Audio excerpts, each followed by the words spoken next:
When you're fed up with fighting food and your body, join us here. I'm Allie Shapiro, creator of the Truce with Food program and your host for Insatiable, where we explore the hidden aspects of fighting our food, our weight, and our bodies, and dive deep into nutrition science and true whole health. Fair warning, this is not your parents' health care. This is a big rebel yell to those who crave meaning, hunger for truth, and whose lust for life is truly insatiable. Believe me, freedom awaits. Welcome to Insatiable Season 10, research-based weight loss. Rebuild your biology and psychological feedback loop. Have you ever read about the past and thought, I can't believe people actually believe that? In the 19th century, doctors thought that bloodletting could cure illnesses, and Dr. Joseph Lister was shunned for his thesis and early research proving that bacteria cause disease. While Dr. Lister was being denigrated, Charles Darwin was being celebrated, falsely claiming that women were less intelligent than men. In Darwin's time, women rarely went to advanced schooling. They needed to preserve their limited energy for baby making. Yeah, that was a thing.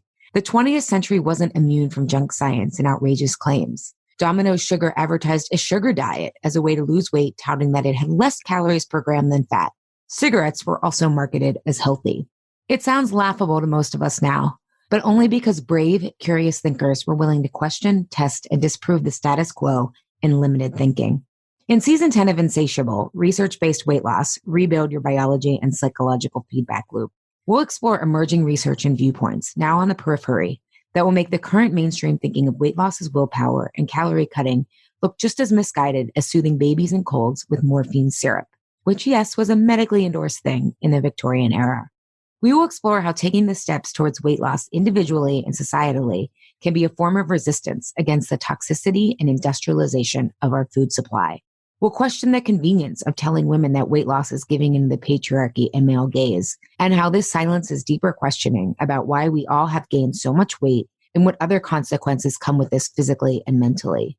We will do this by taking an integrated and holistic look at the biological and psychological feedback loop that goes into maintaining a natural weight and how our industrialized society has disrupted it. We will discuss how what you eat informs how you feel and your habits, which in turn influence what you eat as a constantly self-reinforcing infinity loop. We'll examine how culture and thus education and medical systems are not holistic and results in a siloed view of human biology and health, which allows the public and experts to continue to frame weight loss as about willpower and only about food, and how very convenient this is for those who set and profit from our industrialized agriculture policy. We laugh about Domino's Sugar diet, but the same reasoning still informs our modern dietary guidelines. Even the mainstream is noting that the Sugar Research Foundation, with the help of 3 handsomely compensated Harvard scientists in 1967, handpicked studies placing the blame on fat rather than sugar for heart disease. In 1977, one of these researchers would become the head of nutrition for the USDA and outline nutrition guidelines, enabling the low-fat weight loss craze to become a thing, and we'd all get fatter, sicker, and more depressed in the years to come. If in your gut you feel there are more important and potentially revolutionary root causes to your weight battle, or if you want to learn the viewpoint that people will likely have 50 years from now, that willpower and a simple view of calorie counting as the key to weight loss makes about as much sense as giving morphine to babies, this season is for you.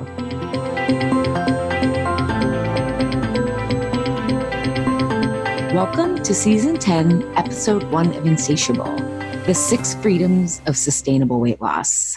Well, welcome back, everyone. It's been a minute, and I had a baby. Essa Bernard Shapiro K. Roche was born on October 28th, very early Monday morning at midnight. So it was Sunday, October 27th. I said, is this baby coming out today or tomorrow? And right at midnight on Monday, October 28th, as the date turned, Essa was born. So we have been thrilled, exhausted, all of the things. Some people have asked where the name came from, and Essa is Portuguese. So it's E-C, and the C is a cedilla on the bottom of it. So it looks like a little squiggle, A. And the name comes from Carlos's family. I think it was his great uncle, is Essa de Queiroz, who is a very renowned Portuguese writer. and we really liked the name. And he wrote about taking down the political elite and power to the people. So I was totally on board with the name. And then my dad's name is Bernie, but Bernard is his official name. So, and my dad is the one who has just always taught me that everyone puts their pants on one leg at a time, very down to earth. And, so we wanted to, that's why we named him, to have him give him that spirit. But of course, he will have his own spirit. And our job, hopefully, is to cultivate that. So, yeah, I've gone through a lot of learning and growth and transformation since we last chatted. Birth and parenthood would do that to you. And I'll share some of that throughout this season.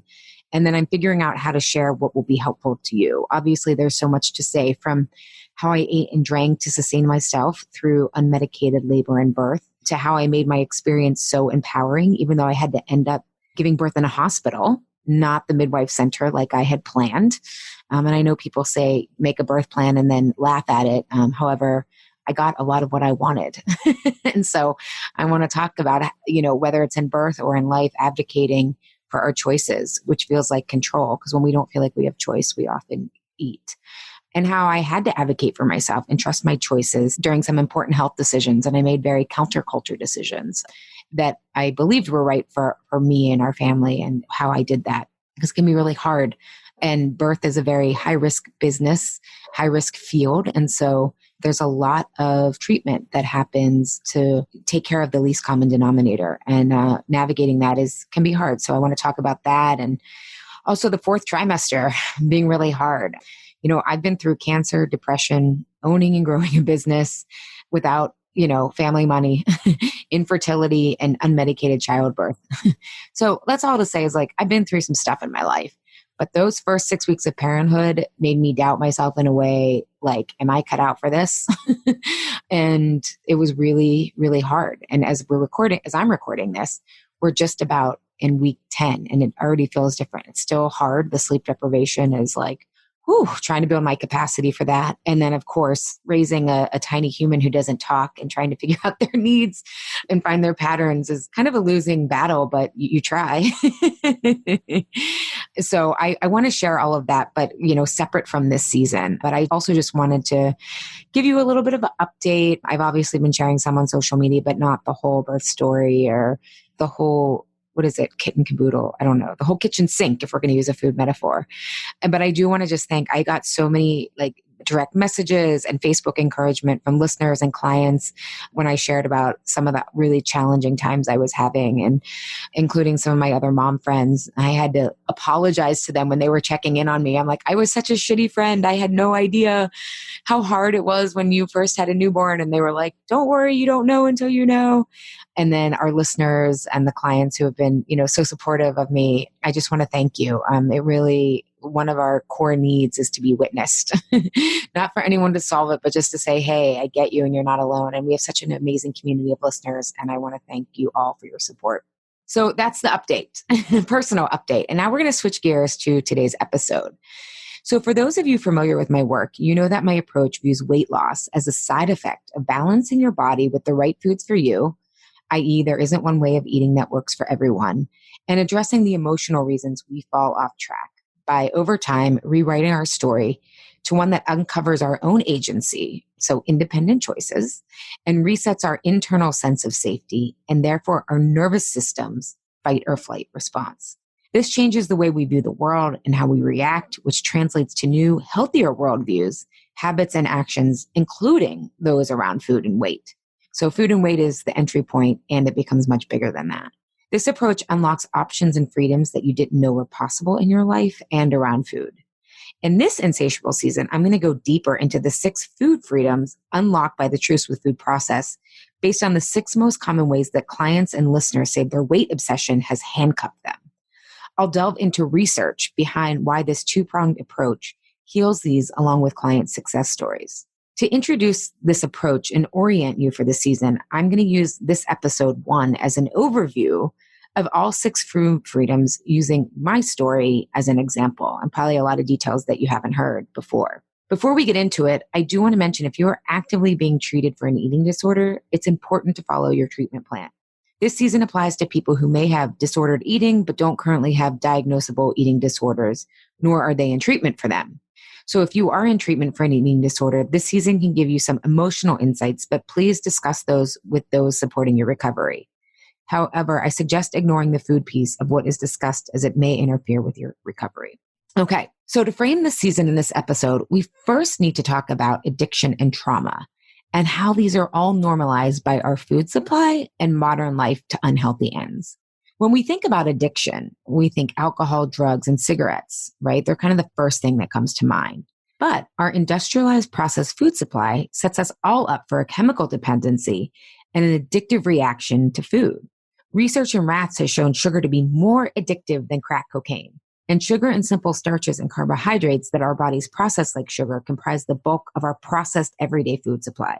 And like drug addicts or alcoholics whose brain chemistry changes to require that they chase their last high, we are constantly chasing blood sugar highs and are compulsively driven to eat when our blood sugar is destabilized by processed foods and sugars. If you feel chemically dependent on sugar, carbs, or a drive to eat, it's probably not some unique addiction or personal failing of willpower. Your body is reacting in a normal way to a processed, sugary food supply that has not evolved to handle. And remember, my salty people, your salty stuff like chips and pizza, that's all basically salty carbs, which breaks to sugar. So this applies to whatever your vice is. Traditional and modern rehab programs have an emotional and mindset component. And often people who struggle with drug and alcohol addictions have some trauma or strong wounds to work through to truly recover from their addiction. Similarly, though, lesser known in diet or wellness culture is that dieting and binging are often an attempt at healing from these varying degrees of trauma. And just as our addictive food supply has been normalized, so has trauma. The truth is 90% of us will experience one or more traumatic events in our lifetime. When we think about trauma, we often think of war, rape, and going through something like cancer. But there are other everyday traumas in modern life that we accept as, quote, normal, especially emotionally, that are not normal and leave wounds that we are seeking to soothe. It's the fear of gun violence. It's having your real health issues dismissed by the mainstream medical system and maybe even your family. It's experiencing neglect as a child. It's growing up in an unstable home, going through a divorce or being in a home where a divorce happened, being bullied, a toxic boss, or being othered, sometimes for our weight. My work with clients backs up this research. Many of my clients are surprised to find that their food and weight issues do come back to trauma because they think, oh, what I experienced wasn't that bad, or didn't everyone go through this? Or other people have had it worse. This feels like a first world problem. But here's the good news. While we most commonly think of post-traumatic stress disorder, which is very real, we hear less about post-traumatic growth. Post-traumatic growth is a term coined by University of North Carolina psychologist Richard Tedeschi, I hope I'm pronouncing that right, and Lawrence Calhoun. This term describes surprising benefits many survivors discover when they undertake the process of healing from trauma.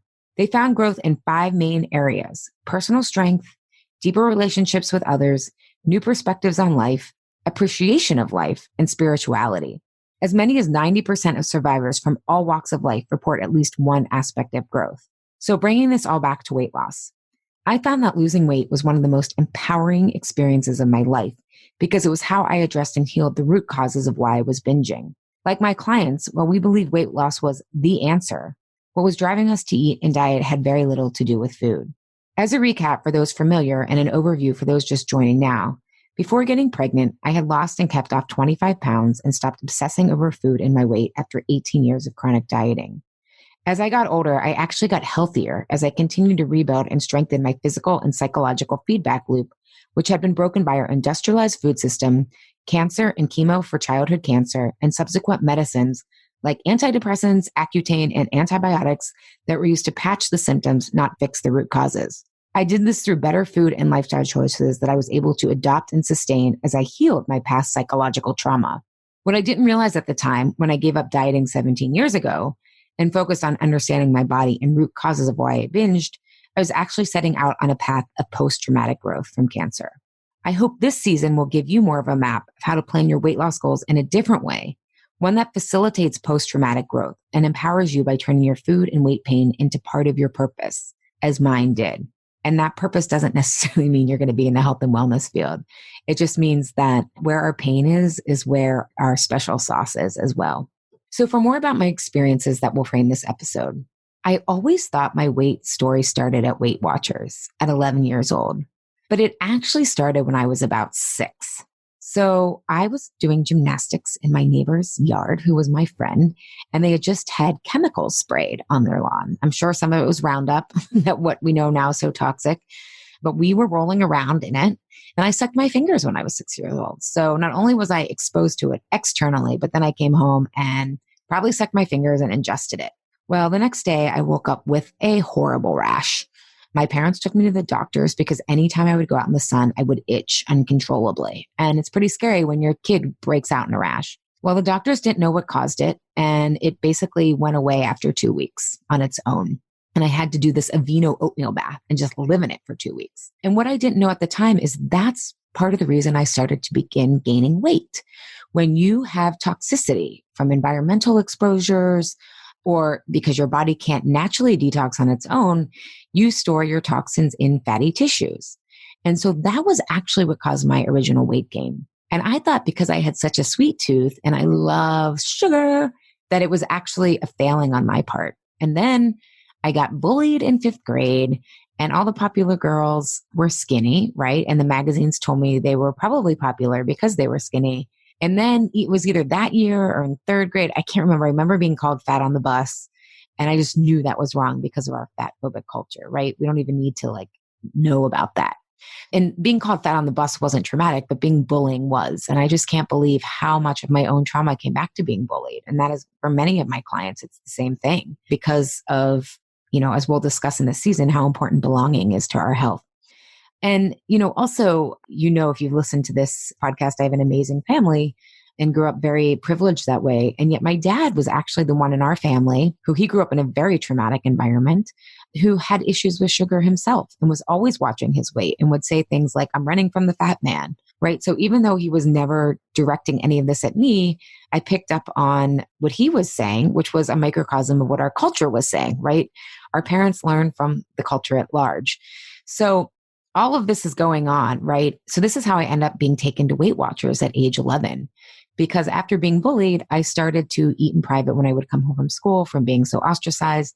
And I then thought diets were the answer, which then led to deprivation, dieting, and body shame, which is its own form of trauma, and further compounded the other trauma, right? So I had this initial physical body trauma of being poisoned. And then I had the social trauma. And then at age 13, I was diagnosed with cancer, which would further add to my story that when things are really uncertain or chaotic, whether it's my health, weight, body, or life, they would fall apart. So my story wasn't a single incident, but a series of experiences that built up my story and created protective coping patterns that would eventually sabotage my resilience and confidence, making weight loss feel like the answer to make it easier and safer, i.e. less risky to live the life I wanted. What I couldn't see then, but can now, is that I ascribed a magic power to weight loss. It would give me the resilience and ease to make the riskier choices I dreamed about, from a meaningful career to dating and finding a partner I would feel lucky to be with. Skinny would be magic. And I was not alone in this thinking. We live in a culture where addictive, industrialized food is pushed at us with one hand, and we are slapped for gaining weight by the other. And as we all get heavier, thin is seen as a more elusive yet magical goal. We see evidence that many women and men are trying to lose weight and likely answered a very confused subconscious call from our bodies to regain the balance and health that a normalized toxic and addictive food supply, which also poisons us, as in the case of my pesticide exposure, has stolen from us through dieting. Of course, women are accused of disordered eating or giving into the patriarchy when they are dieting, whereas men are biohacking for peak performance, right? Which is also depriving themselves of food. We're not eating the right foods for our body as we tell ourselves stories that keep us further stuck in these unhealthy bodies. The story is not about the food, but it shows up in how you eat, exercise, work, relationships, finances, and generally how you live your life. So let's get to the new freedoms you can expect when you heal the root causes of our trauma and weight battle. So food freedom number 1, stop monitoring yourself around food. To stop monitoring yourself around food, you need to balance your blood sugar while fulfilling your bio-unique nutrients needs and shut off the part of your nervous system that senses food and your weight as a threat, by rewriting the stories we tell ourselves around food and our weight. As I discussed, our industrialized food supply system throws off our blood sugar, deprives us of nutrients, and overstimulates the reward system in our brain. When our system is imbalanced like this, food becomes an addictive substance taunting us. Avoiding it can take every ounce of mental energy, and we still end in defeat, like an alcoholic in recovery at the bar or a recovering drug addict who sees their friends indulging. For me, understanding my own bioindividuality was a key step to not feeling a preoccupation with food and so hungry all the time. So in college, which was the late 90s, some Ace of Base, anyone? I followed the late 90s theory that vegetarianism was the answer for cancer survivors. As I failed the weight loss game as a vegetarian and decided to give the then gaining in popularity South Beach diet a shot, I added meat back into my diet. This reduced my hunger, sugar cravings, and surprisingly to me, my anxiety. My own body was validating the diet's explanation of the role of blood sugar, and I felt calmer and happier. This was the first step in putting together what worked best for me based on my own biofeedback. But this is what's really tricky and matrixy about prefab plans. They do work in some ways, right?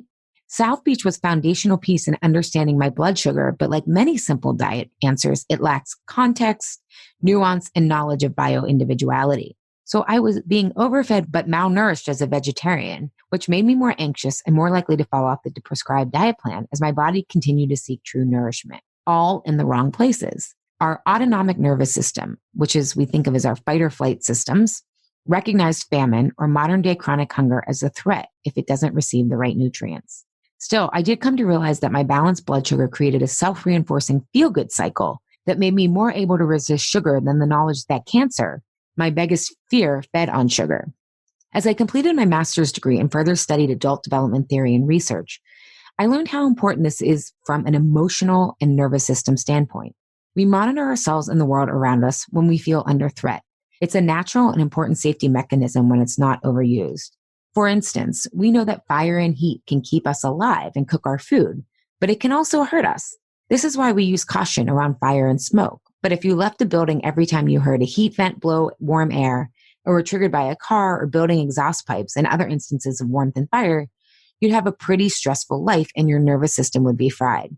This is essentially what happens to chronic dieters when food in their weight gets built up to mythical proportions as the end-all be-all to success and happiness. For me, having been a chronic dieter, I felt unsafe about my weight, and having had cancer, I felt unsafe about my health. And at the time, I had assumed that being thin was healthy no matter how I got there. And I wasn't crazy or irrational. Thin privilege is real. It wasn't my imagination or my extra confidence that times in my life when I had been thin, people reacted to me differently in ways that made everyday life easier.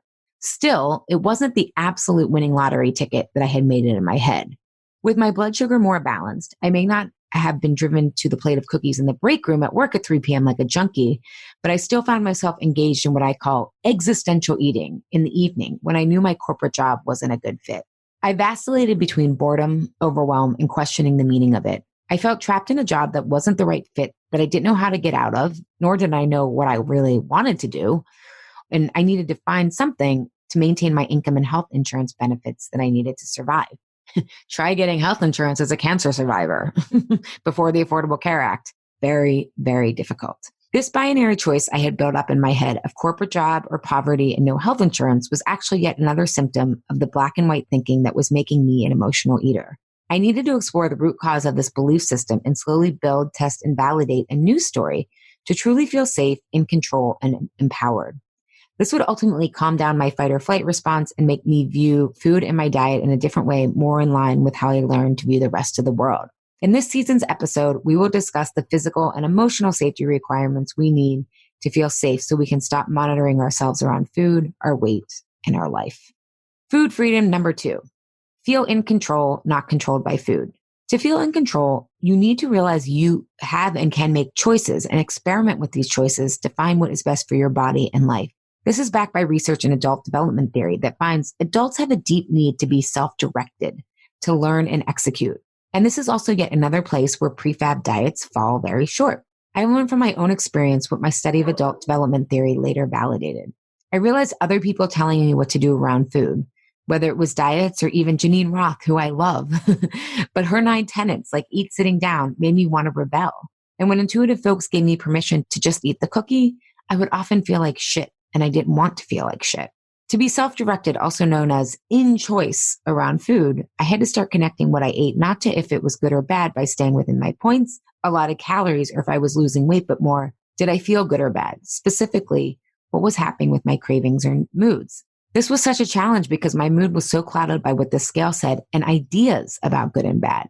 Tuning into my body and not my head, along with more nuance, was a massive learning curve and required unlearning some of the common, quote, wisdom that goes along with our industrialized food supply and prefabricated diet products.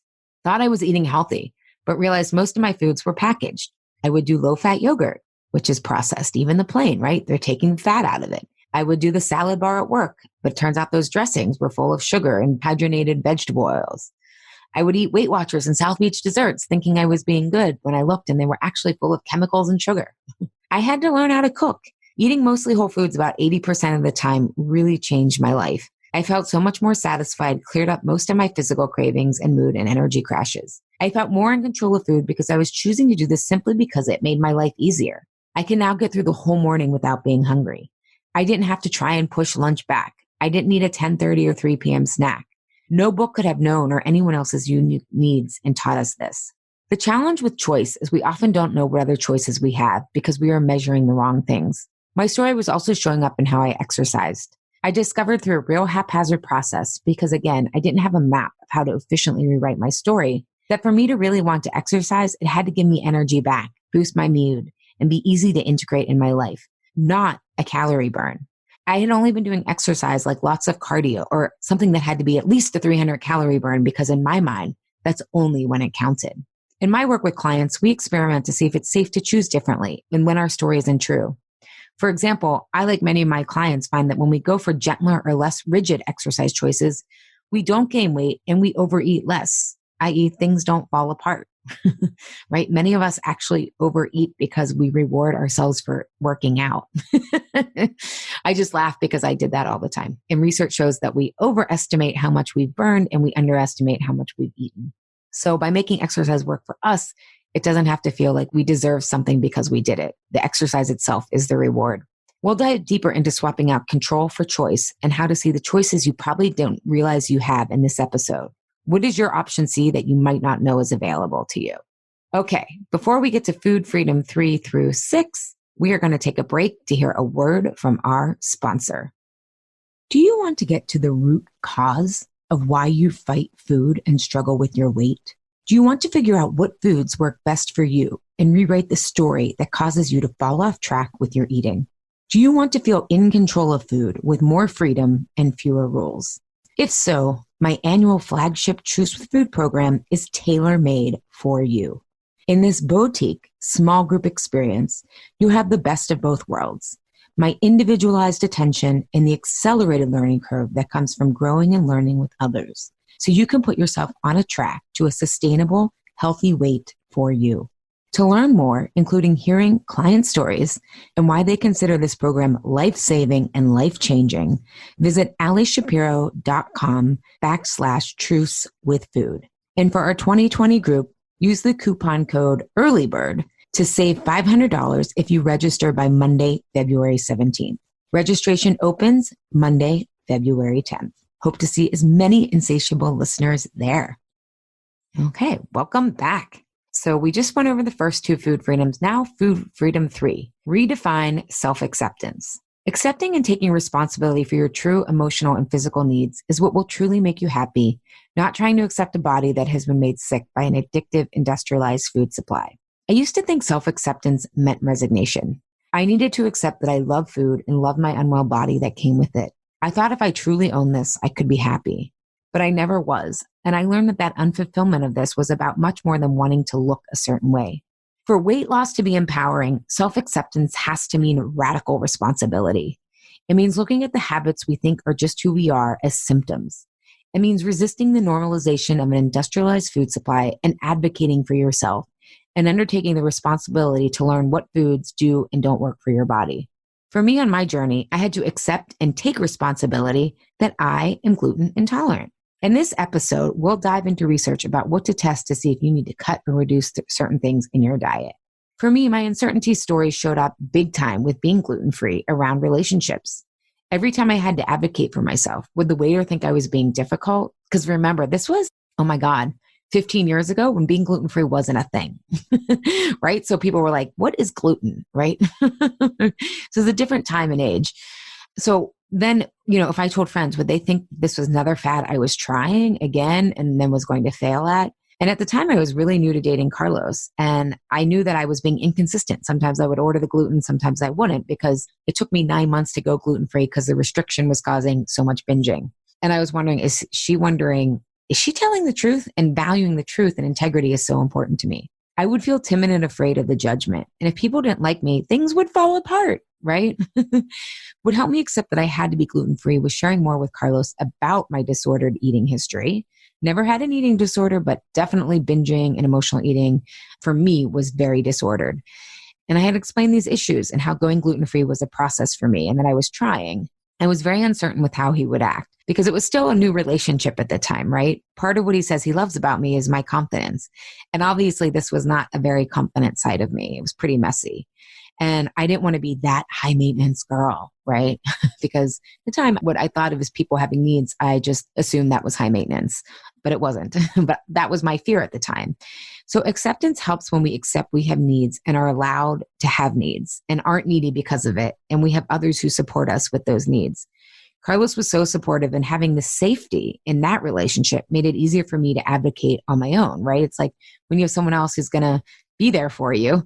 And what's interesting is after I was in the process of going gluten-free, my sister was diagnosed with celiac, and my family has always been supportive of whatever my sister and I are trying. Our parents are teachers, so they're always for the learning curve. And what was great about this, also the benefit of really owning that I needed to be gluten-free in the early days, was I was able to help some of my clients who needed to be or wanted to be gluten-free at the time. I could give them a lot of insight that wasn't readily available at the time. Obviously, the days have changed. But if you're someone who runs in circles where, food and health aren't really a thing, food is more about, are you being bad or good with weight loss? This can still be challenging. So in this episode, we will discuss why we crave what's bad for us, how to unwind from this in an unrestricted way, and the number one thing we can do to have emotionally healthy relationships that can help us eat well. Because a lot of my clients come to me now in this day and age, and they know they need to be gluten-free or they need to be off of 3 different allergens, and yet it's really hard to do all at once. So we're going to talk about how to make that happen. Food freedom number 4, stop the binge restrict cycle and the mindset that goes with it. To stop your binge restrict cycles, you need to interrupt and mediate the physiological response caused by this behavior, as well as the mindset that reinforces these cycles. Part of the dietary illusion is most of them do work in the beginning. And by work, I mean weight loss. Most don't work long-term, not because we are weak or fall off, but because they restrict calories so much, which actually leads to overeating and weight gain from the diet itself. Yes, dieting is one of the main causes of weight gain. It's often this restriction that leads to binging and overeating because our body is starving and deprived of key nutrients. However, because diets work in the beginning, we believe doing them perfectly is the magic, reinforcing all or nothing eating, which is binging restricting. Our industrialized food supply and dietary guidelines find it most convenient to ignore the nuance, bioindividuality, and addictive qualities of processed foods and then treat the human body as a widget with a mechanical calories in, calories out game. In truth, having our bodies come to a natural resting place with our weight is a holistic healing game or adventure, depending on what metaphor inspires you. For me, I had to stop restricting after I overate and not gear up on a diet or to deprive myself cold turkey the next day. I had to learn how to eat after overeating to gently bring down my blood sugar in a way that didn't set me up for another binge cycle. Of course, this was scary. Would I just keep overeating? Would I gain a ton of weight? And once again, for me and others, here's where the emotional story work is of greater importance than the food. With balanced blood sugar, we can realize overeating and binging is emotional, and often from stressors we don't realize we are inflicting upon ourselves. And all or nothing eating comes from all or nothing thinking, which is a root cause of a lot of our stress. For me, when I was working through my overeating cycles, because at this point I wasn't binging because I had healed my story enough, even though I didn't know I was doing it, I just knew my binging was going down. And now it was overeating. And at the time, I was straddling a corporate job during the day and building my holistic nutrition practice during early mornings, nights, and working weekends, and wasn't ready to make the leap. And at the time, my nutrition practice was just getting people off processed foods. Like that was like what was radical 12 years ago. God, we're on a fast learning curve these days. So to truly make the leap into working for myself full time and stop the overeating cycles, I need to stop seeing the common pitfalls and rough patches of early entrepreneurship as just that, not omens that I would fail and my business and financial stability was doomed. What we need to learn in life in our diets is a growth mindset. In other words, to treat what we previously thought of as failures as research and growth opportunities that will ultimately make us more discerning and more successful. In this episode, we will talk about how to eat after a binge or overeating to restore a healthy balance and how to learn a growth mindset that makes you more discerning and helps you build a beautiful solution for the life and diet that works best for you. Food Freedom 5, end the guilt and the downward eating spiral that comes with it. By learning your body and your patterns when you are in your story, you can make food choices that put the brakes on a downward eating spiral where one cookie can turn into days or weeks of binging. For me with my food, it was a revelation to realize that I could be moderate with desserts and still keep my depression away, my skin clear, and not gain weight. In other words, I didn't have to be perfect to get results. Keeping my blood sugar balanced helped me to be discerning in my dessert choices. Stabilized blood sugar stabilized my mood and helped me be in the right place to work on my story around dessert. Research shows how our blood sugar is connected to our emotional capacity. In other words, the same way life feels different on 4 hours of sleep versus 8, how we eat determines how we feel about things, including feeling overly emotional and thus catastrophizing. This can help us work through our own stories more calmly. When we are in our story, we catastrophize in part so we can think of every angle in order to protect ourselves, right? That's a product of trauma.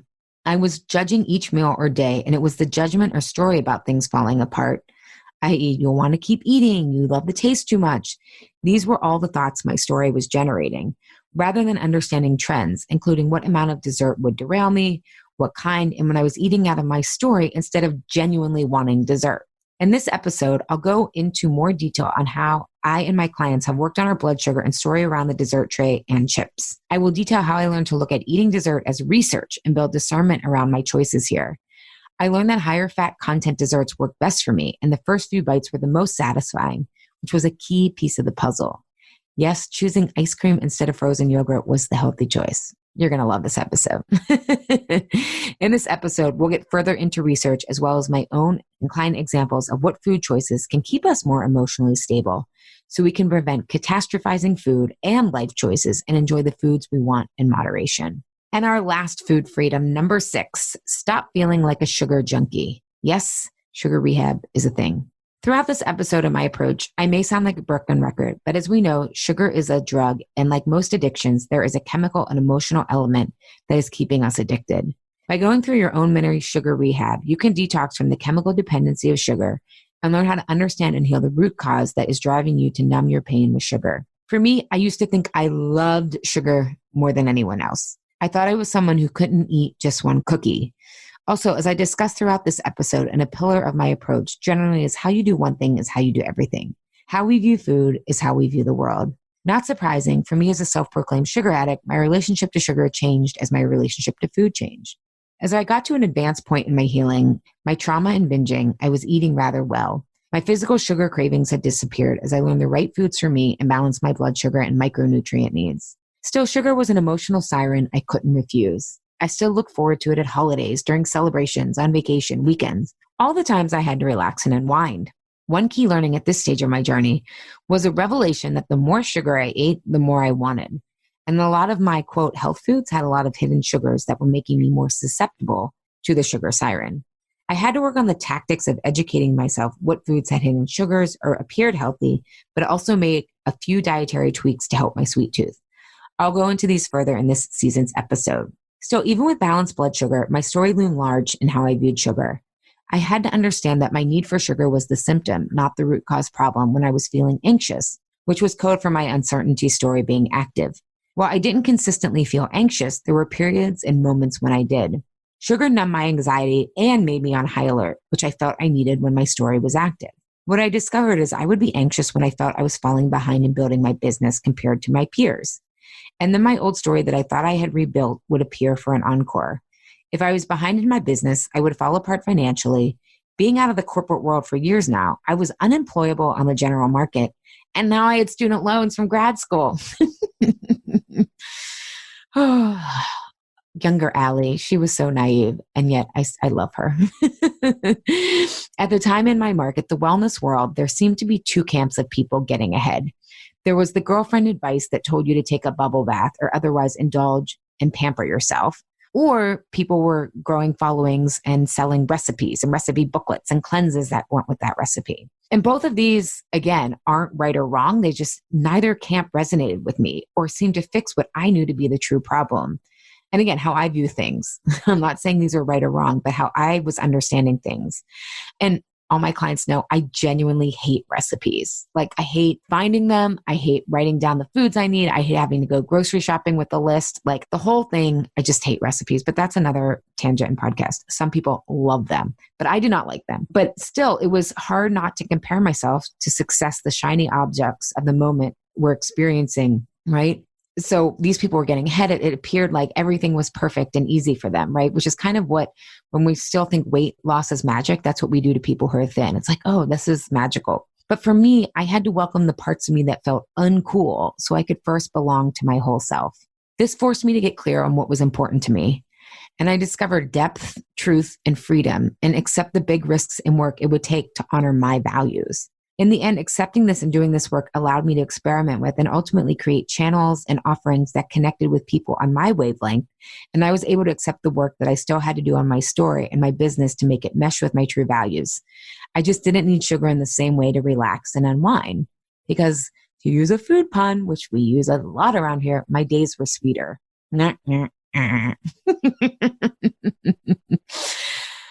Okay. In this episode, we will delve further into the research around sugar and emotional dependencies, as well as discuss some easy food tips to reduce sugar and how to recognize the 4 emotional triggers of why we turn to sugar and how to begin your own sugar rehab today in this episode. All right. Drum roll, the conclusion. So those are the 6 life-changing freedoms that can be unlocked by doing the physiological and emotional work to balance your blood sugar and to uncover your own agency, to reset your internal sense of safety and lens through which you view the world. It took me about 15 years to turn my weight loss battle into post-traumatic growth because the collective story, known as mainstream media and mainstream academics, had a different mentality when I started out. And I didn't have a map, which is why I created one that is integrated into all my programs. And by a map, I mean a framework to figure out myself, not what worked for the expert. And that's what I do with my clients. They get a framework to figure out them, body and mind. By becoming aware of rewriting and owning my story, I learned how to make uncertainty work for me instead of feeling powerless in the face of it. And when things fall apart, I'm so grateful and glad I did this weight loss work because I know I wouldn't have been able to build a life on my terms, including, most recently, successfully challenging the infertility story and diagnosis Western medicine gave me. If I hadn't had so much practice with food, weight, exercises, finance, work, and relationships, because as my friend Laura McGowan says, life doesn't get easier, we get better. In this process, I came to deeply know that health, wellness, and wherever our bodies' weight naturally rests is about fulfillment and freedom, not restriction and deprivation. And skinny isn't magic. We are. If you want to hear more stories of empowerment like mine, I highly recommend taking the free Truce with Food mini course. You'll find 6 client video testimonials. And I did these testimonials when they were about a year to 2 years out of Truce with Food. So you can see the sustainability and cumulative effect of owning your story. Weight loss and life aren't about what happens to you in 30 days, but rather, if we are lucky, 30 weeks and 30 years, etc. You can find the free Truce with Food mini course, as long as more stories of empowerment around food, at allyshapiro.com/Truce with Food mini course. I'll also include that in the show notes, as well as a link to Truce with Food, which again is starting the end of February. Okay, I will be back next week with episode 2, which is Food Freedom number 1, Stop Monitoring Yourself Around Food. Thanks for coming back after the hiatus, and I look forward to quite a powerful season.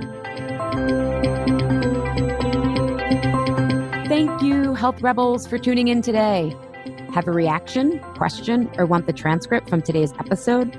Find me at allyshapiro.com. I'd love if you leave a review on Apple Podcast and tell your friends and family about Insatiable. It helps us grow our community and share a new way of approaching health in our bodies. Thanks for engaging in a different kind of conversation. And remember, always, your body truths are unique, profound, real, and liberating.